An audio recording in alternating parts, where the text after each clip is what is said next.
everyone, and welcome to the world of Shadowverse Worlds Beyond. You already seen the prologue of the story on the channel, but today we are here to do my usual first impression. This is not, technically speaking, a gacha game. It has a sort of gacha-like feature with how card packs are drawn and its rewards are given, but if we are to differentiate between a gacha game and a card game, there is a whole sea of difference. So while it kind of falls within the jurisdiction of my channel, this is a sort of special game that I'm covering.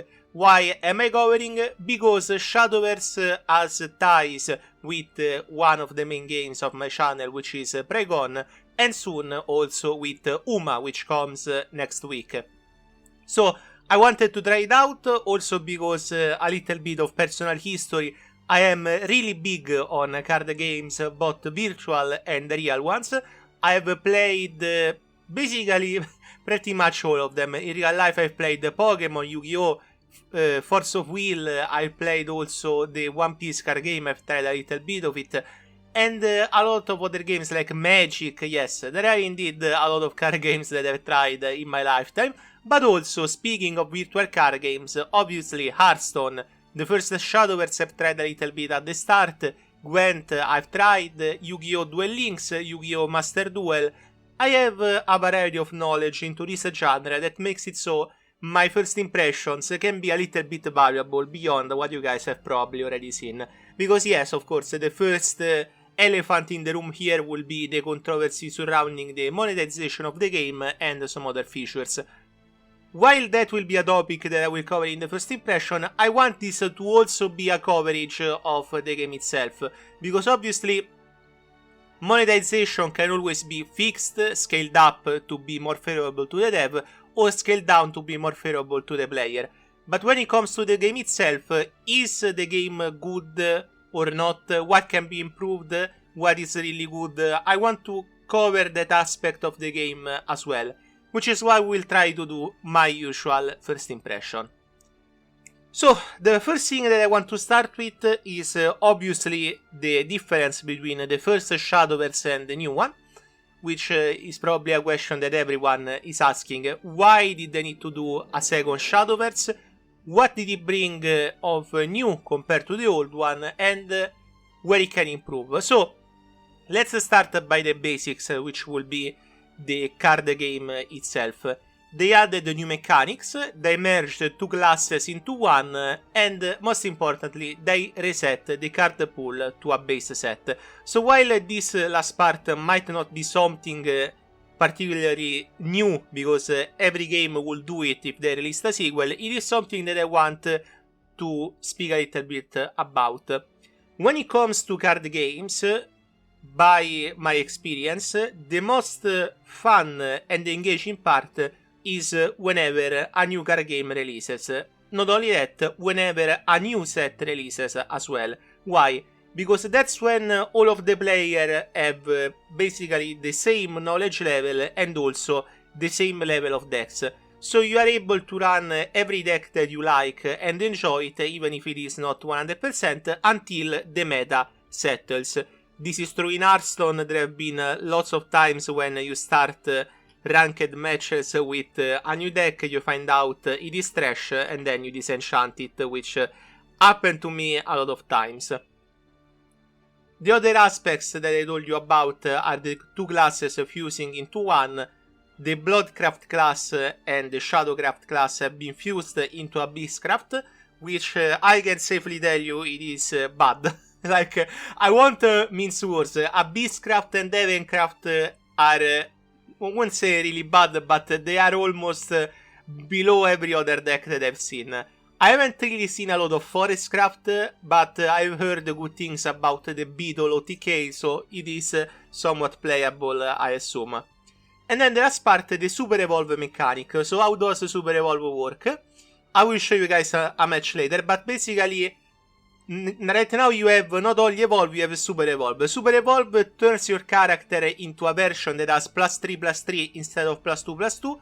They get Rush. Every time they attack, they do not destroy the enemy, they throw it, which means that basically When you attack the enemy, you don't take damage from the attack during your turn, and if you destroy the enemy, you send it hurling towards the enemy leader and deal 1 damage. So it is good to make some lethal strategies for sure. Not only that, but your character doesn't get afflicted by Bane. So if you have an enemy character minion that has Bane, you can attack them and your super evolved character won't die. There are also super evolved effects for some characters, like for evolve effects, pretty much the same. I do believe super evolved characters also trigger the evolve effects, so sometimes it is a good combo to have. It does make the game slightly more aggro compared to the first Shadowverse, because obviously right now you have 4 points to evolve and super evolve, to evolve and to super evolve, so it becomes a little bit of a which to evolve, which to super evolve, and how those effects swing back the game in your favor or your opponent's favor. Still, I will say that the best decks are not aggro. In my opinion, the best decks are Dragoncraft for sure, busted class. It is overpowered as hell, the ramp version as well for sure, but the storm version is insane. Portalcraft is also very good, both the puppet and the artifact deck. And then Swordcraft aggro deck still does wonders, but it is always a coin flip with aggro, because if you get counter, that's it. Runecraft is also very good, but it is very draw heavy, because if you don't draw well, like for example, you draw all the cards that you need to spellcraft, but you don't draw spellcraft cards. Cards that you need to spellcraft have high cost, and then you can't power them up to lower cost, etc. It becomes a little bit annoying. So I would say, on a general line, if I were to suggest good classes to pick at the start, Dragoncraft or Portalcraft are my go-to. Which brings me to the next part of this first impression, the entry level of the game. So whenever you enter the game, you get greeted by this amazing home screen. You can change it with the other leaders, but I will not, because why would I change this home screen from dreizehn? I believe that this is probably one of the best home screens that I've seen in a card or gacha game for free. Like, I imagine this one will be paid, but it is not, which makes me very happy. You are also greeted by join missions, like how to call them? Release missions to get a free deck. You clear the 9 missions and you can choose from a free deck. The one that I would suggest, as I just said, will be the Portalcraft one or the Dragoncraft one, because they do give you some good starting cards. The Portalcraft one is mainly puppet with a few artifact cards within, they are mixed. But Orchid, you can use her in Artifact as well, and she's a good legendary overall, so I don't think that it is a loss. For Dragoncraft, I do think that it is a pretty direct deck. You can also pick a Swordcraft deck, is not bad at all, but Forestcraft, Abysscraft, and Havencraft, I wouldn't suggest to pick those decks, because they aren't really that crazy. You also have a Battle Pass. They go from set to set, as you can see, until the release of card set 2, which is next month, and we'll get more on that later. And so far, I can't really say anything good or bad about this. You just level up by winning matches. You have a lot of gold, which you use to buy cards, or vials, which you use to craft cards. And then you have some free packs, like one here, and then some other cosmetics to upgrade your cards into the premium versions, which are the animated one, which is not too bad. The paid Battle Pass gives you a leader, which is Neo. You will see him in the story of dreizehn, which I will cover very soon. You get some paid currency, you get some alternate hard cards, sleeves, etc. It is a soft payment, which I guess it is fine. Like Battle Passes are like this. They offer rewards for those who play. So if you play a lot of Shadowverse, I guess it is a good deal, but I do think that it costs a little too much compared to what it offers. Also, I don't really like the leader, so I don't think I will be buying the first season one if, well, I don't really spend at all, so I'm not even sure why I'm talking about spending. I think I will spend whenever we get the Precon set. That's probably when I will spend. Other than that, what else are you welcome with as a new player? You get a good amount of packs. Like, I believe we got 10 from the pre-rewards, 10 from reaching the first spot on the App Store. Then you get a lot of gold and packs just by playing. Overall, the new player first impression isn't bad. Now, the controversy kicks in right here. So, why are players getting mad then, you might ask? Well, the issue here is a comparison from the first game to this game, and mainly it has to do with the price of the packs, which went from 100 gold to 500 gold, and also the fact that you cannot disenchant cards until you have 3 copies of them. So let me show you.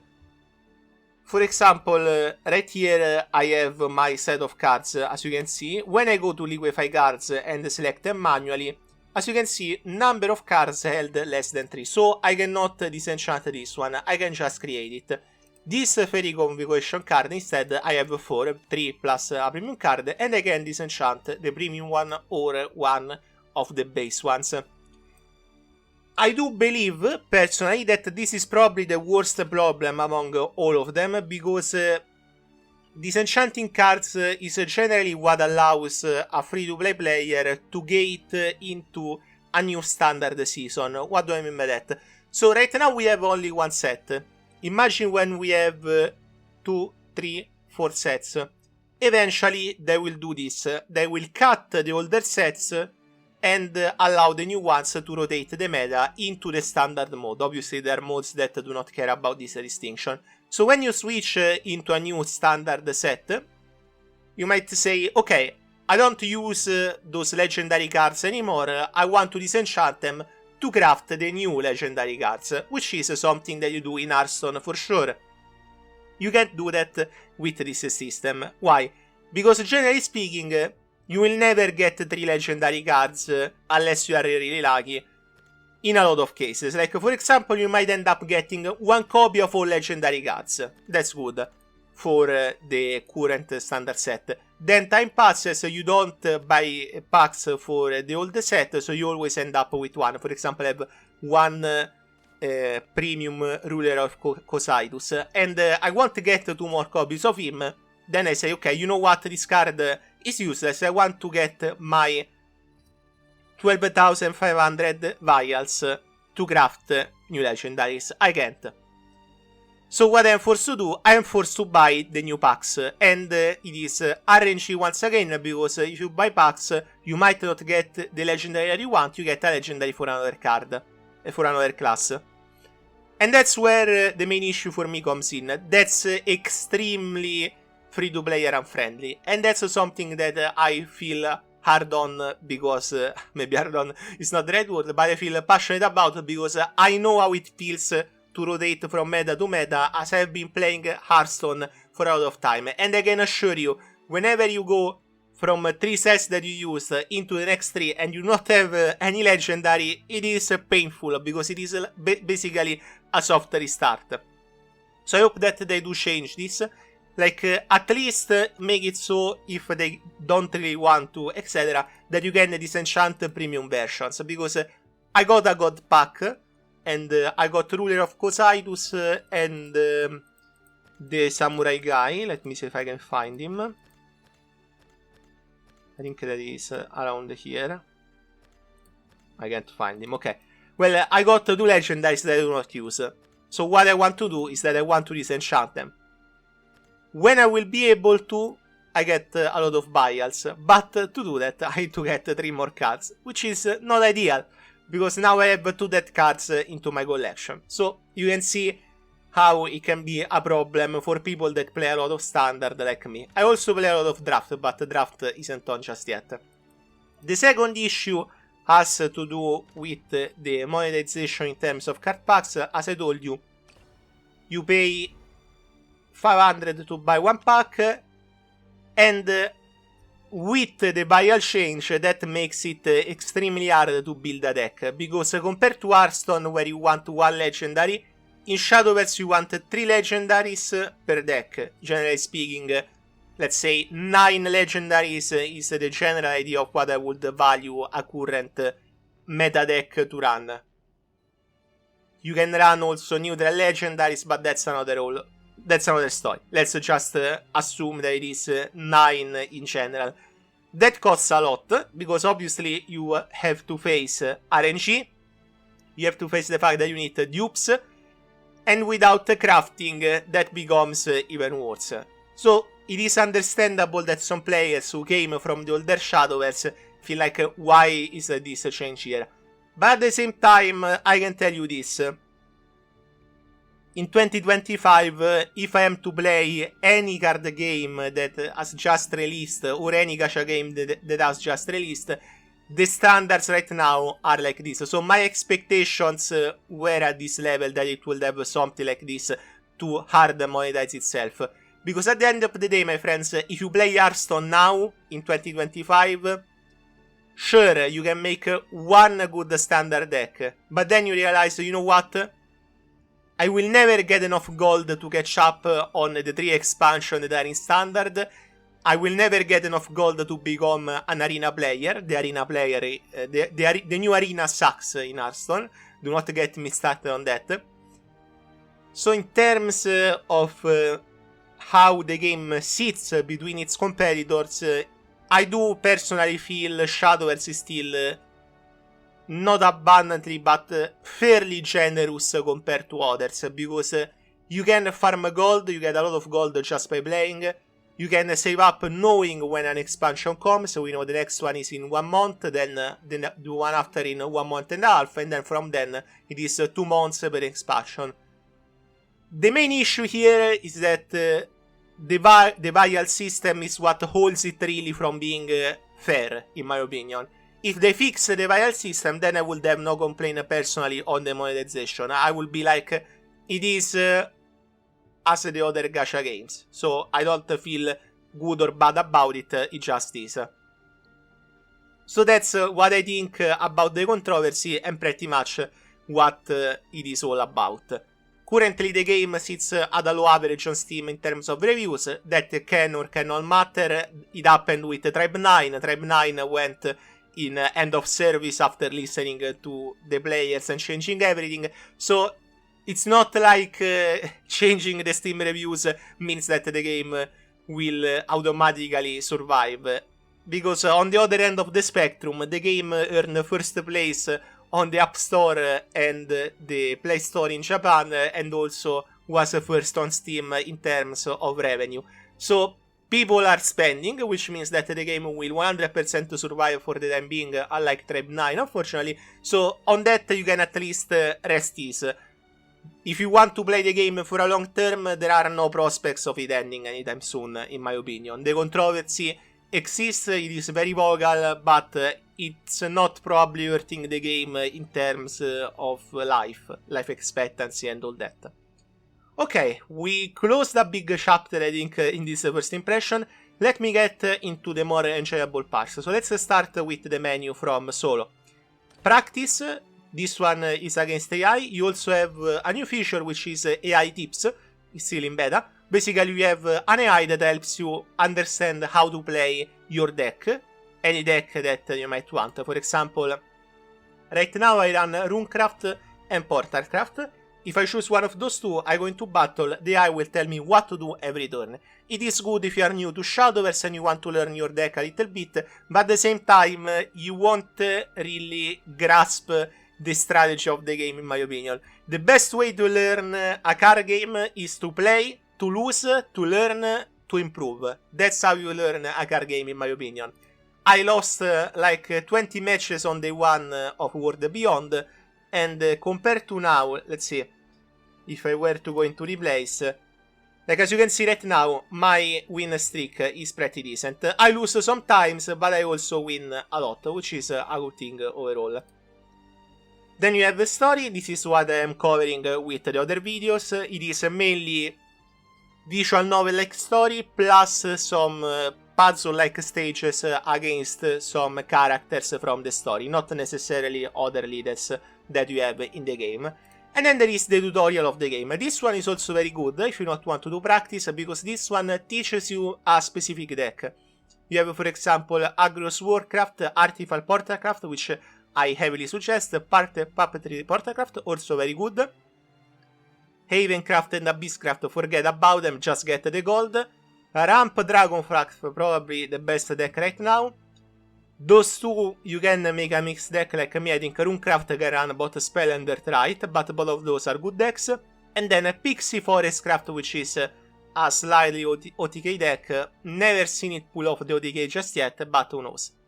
Then you have Multi, Open Match and Private Match. This is Ranked, Open Match, and Unranked as well if you want to do ranked matches. Private Match if you want to do against someone, but you can also do it by going to the park, more on that later. Then we have Arena. Grand Prix should be the draft mode, if I don't remember wrong, which you guys know. Draft, you choose different cards to create a deck, and then you run it against other players that made a deck on the spot. If you win a lot of times, you get a lot of rewards, otherwise if you lose, you get low rewards. It is a high risk, high reward mode, which I really enjoy. Probably will do some videos on draft if I get around it. And then lobby tournaments. This one is very cool. You can do tournaments with other players, and it is a cool feature overall. There are also official tournaments done by the game. Like, there is a tournament next weekend, not this one, the one after, and I want to try to take part in it, which sounds fun. You run 3 decks, and you get rewards just for participating, but the more you win, the more rewards you get. So it is a cool automatic feature, because they don't really have to make it an official tournament. It is basically small player-sized tournaments, which is a very good part of this game that I will get onto later. The social aspect I think is very cool. Then we have Home. Here you have your collection level, where there are all your cards. Events, where it tells you what events are on. There is a new player event, but I cleared it already. It gives you 10 packs. Rupees Galore. This is a sort of chances events. Basically, you play a match every day and you get a chest. At the end of the event, they open all the chests and give you rewards based on the luck you get for each chest.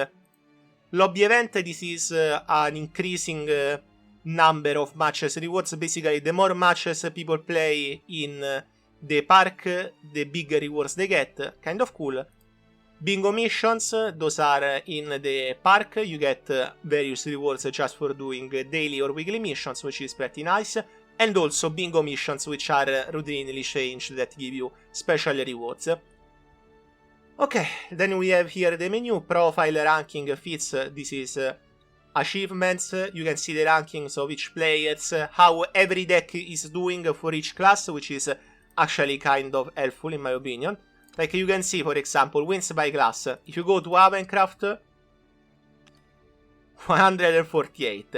Go to Portacraft, 187.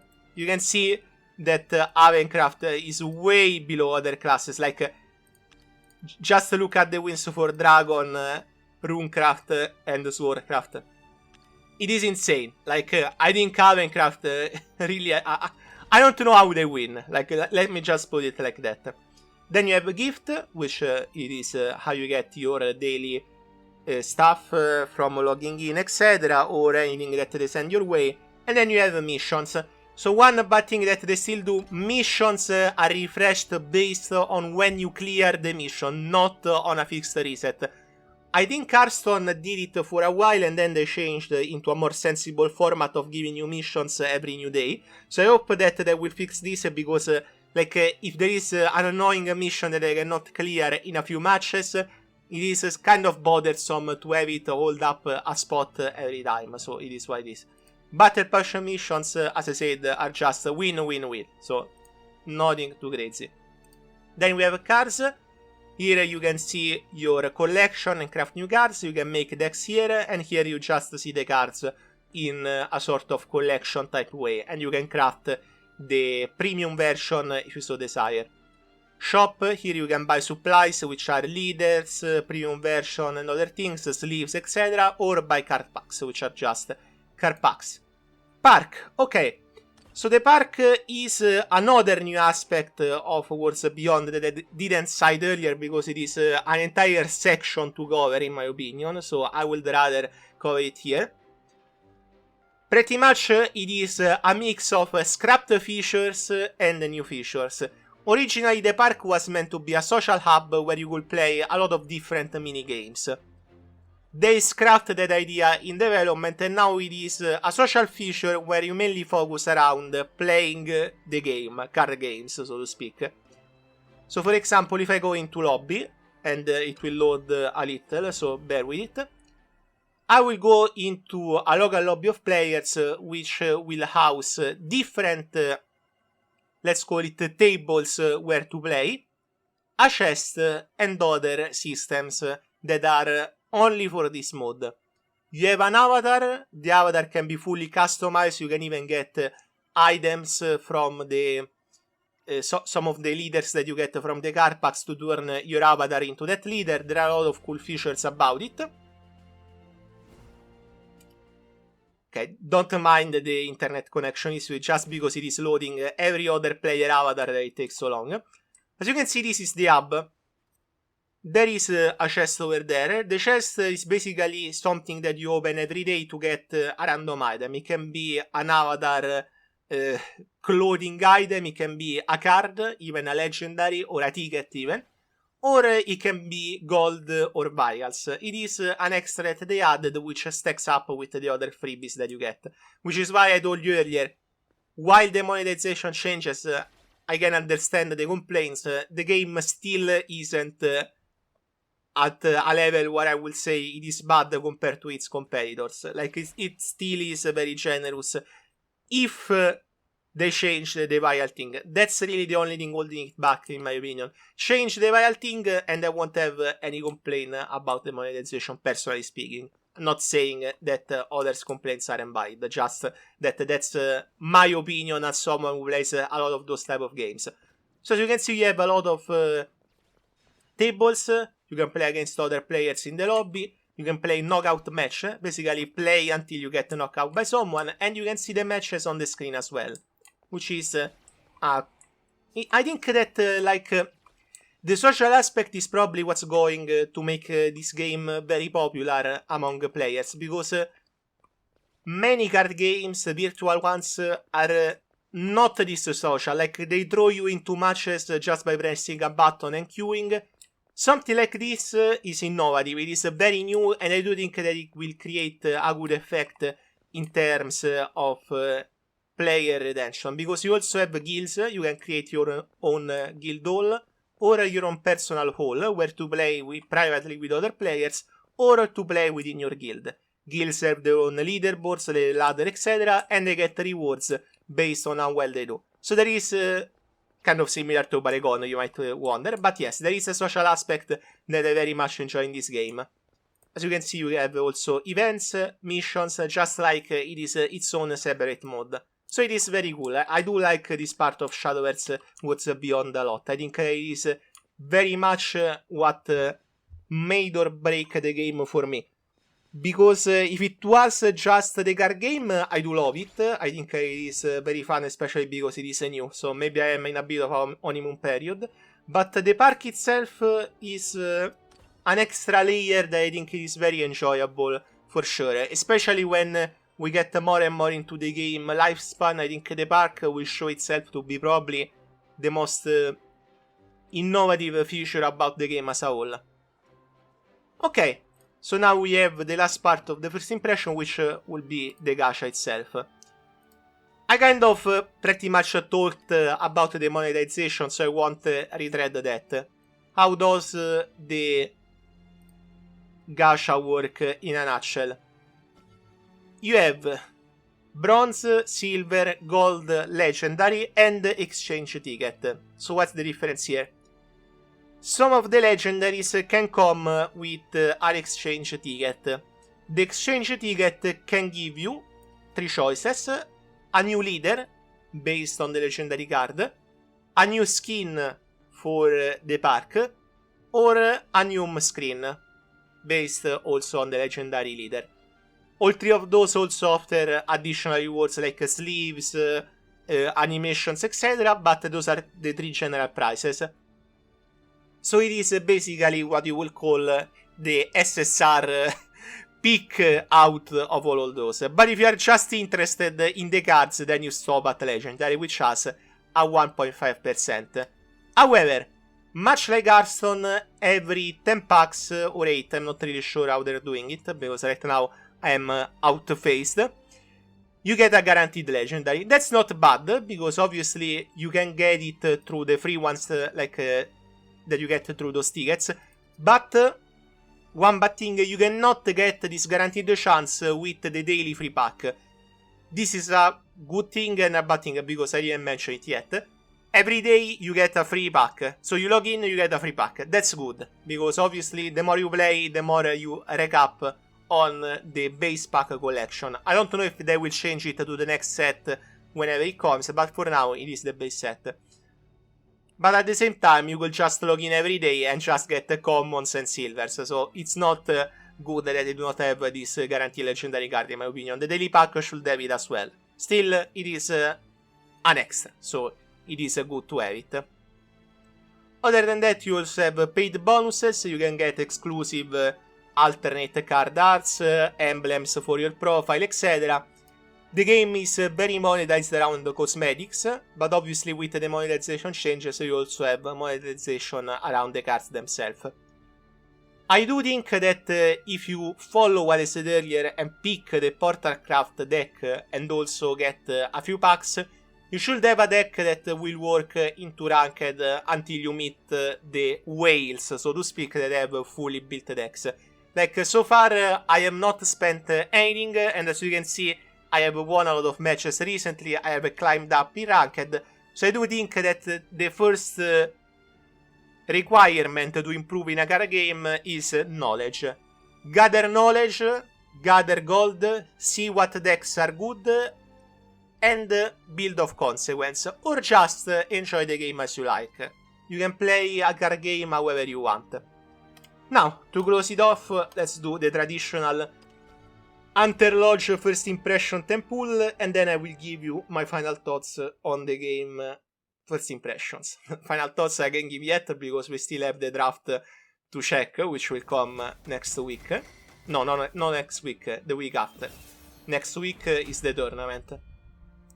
Now, it will be nice if I get a ticket here, but probably I won't. If I get a God Pack again, I at least hope that it's not a Ruler of Cosa. Ooh, very nice. This is a card I need for my Runecraft deck. You might recognize Lu if you have seen her in Princess Connect. There are a few characters that you probably saw in Princess Connect, and Grand Blue or Rage of Bahamut, or even Dragalia. Like, if we get Lily. Okay, we got a Forestcraft legendary, which for me is completely worthless because I don't even know what Forestcraft does.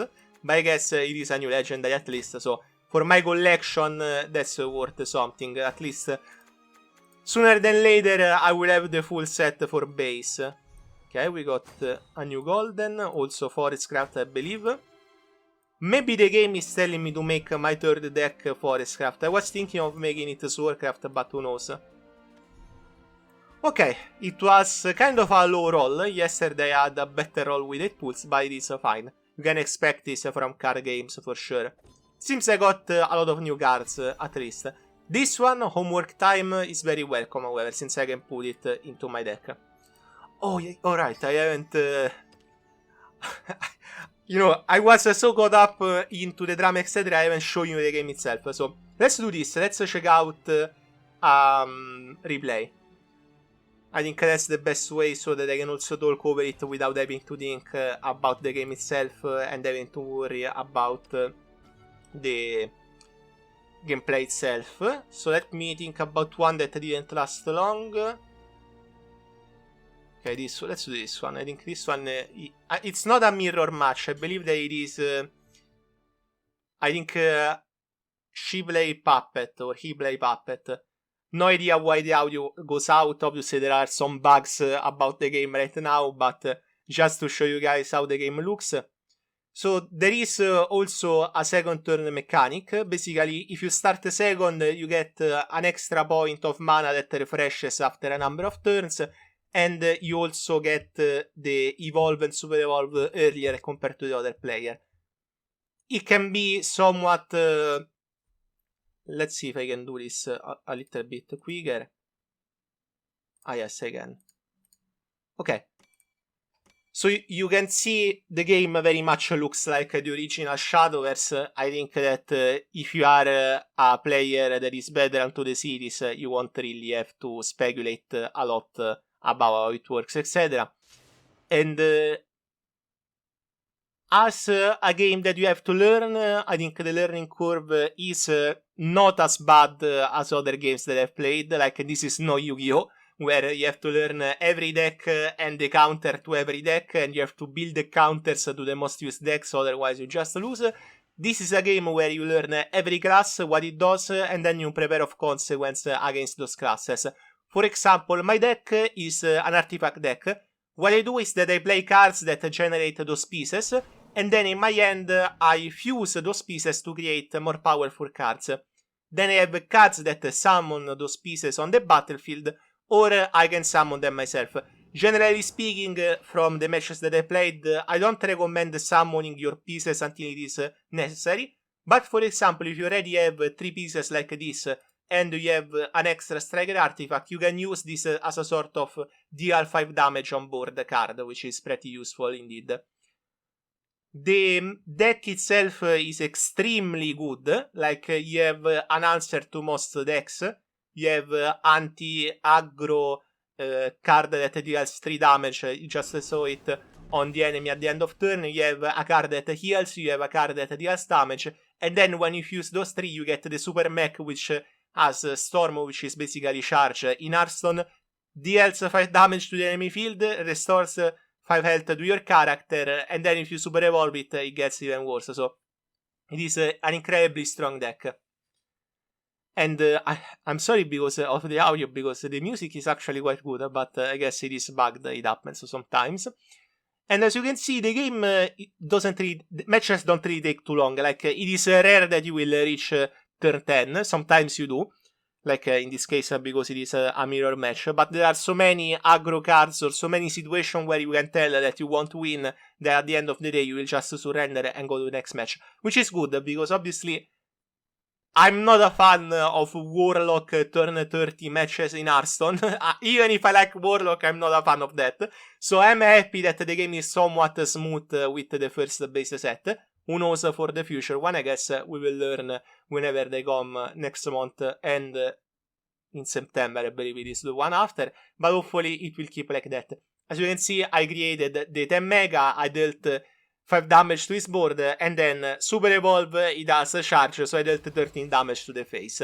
That's why Portalcraft is so good with the artifact archetype. It is incredibly streamlined and easy to play, in my opinion, as well. So if you want to start, it is a good deck for sure. Anyway, so good things and bad things. Let's do it on bullet points, since I already explained everything, and it is probably one of my most lengthy first impression, but that's not a bad thing, because I had a lot that I wanted to say. So, good things. The game is very polished, it has a lot of quality, animations, a lot of dialogue, voiced in both Japanese and English. I played in Japanese because of my preference.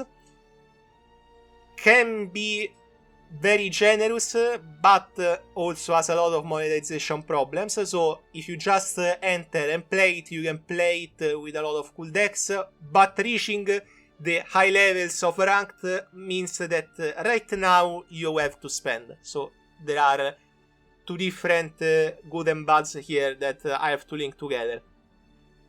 I also think that the social system of the game are second to none. Like, I think it has an extremely well built social system. Also, yes, those are the missions, okay. It has an extremely well built social system, and I also think that whenever more and more things come, the game will feel a lot more active than right now, since it just started. Like, you will have draft, you will have tournaments, it will feel very lively as a live service card game. On to the negatives, obviously the Vial system that you need the 3 cards to draft a card.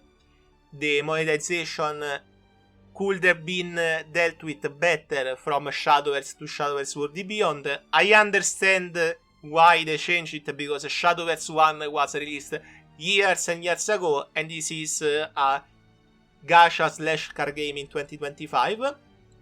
And then Another bad thing that I told you earlier, the mission thing, they should reset on a fixed time slot, not after you clear the mission. Then a pet peeve of mine, but this is just something personal that I will add on the first impression, because I know that there have to be bad classes and good classes, but whoever design Abysscraft needs to understand that you cannot make an aggro deck or a deal damage to face deck that doesn't have a payoff. Like, there is no payoff in the Abysscraft decks. The legendary, yes, it deals a lot of damage, but it also deals a lot of damage to yourself. So if the enemy clears your board time and time again, you are just speeding up your own death. So it needs more lifesteal characters, it needs more aggro characters like the Mummy. The Mummy is a good card. It needs more of the archetype that it's trying to be, because it's trying to be too many things at once. I think that's the main issue with Abysscraft right now. Heavencraft is just a lost cause, let's put it like that. Anyway, those are my first impressions, my friends. Now, to close the video, let's talk a little bit about myself. I will cover the story of Shadowverse, do some matches here and there. Won't be a main game, but I will play it as a main game in my private time, let's put it like that. If you want to join the game after watching this video, make sure to use my invite code down here, because both you and I can get a lot of rubies. Like, you get 2000 just by putting my invite code here, which are 4 packs, so it's not too bad. And I get some rewards just because I invited people, so it will make me happy if you use it. If you don't, it's fine, but like, at least I'm using my channel for this feature, since it exists to do that. Anyway, thank you very much for watching this first impression. I know that it was very long, but if you kept up with it, or if you watched just some of the parts that I have split with my YouTube chapters, I appreciate it. Remember to smash the like button or smash the subscribe button if you want to support the channel. If you want to support the channel more, I would appreciate it if you left a comment with a donation with a super thanks, or joined the Lodge community by becoming a member. There we go, I used the correct term. And I have a lot of videos about other games like Pregon and other gachas that you might want to enjoy, so if you want to stick around with those, it would be appreciated. Anyway, thank you for watching, and I will see you in the next Shadowverse 2 video, which probably won't be voiced and will be just story, but maybe, who knows. I told you, I might do drafts. We will see. Bye, my friends.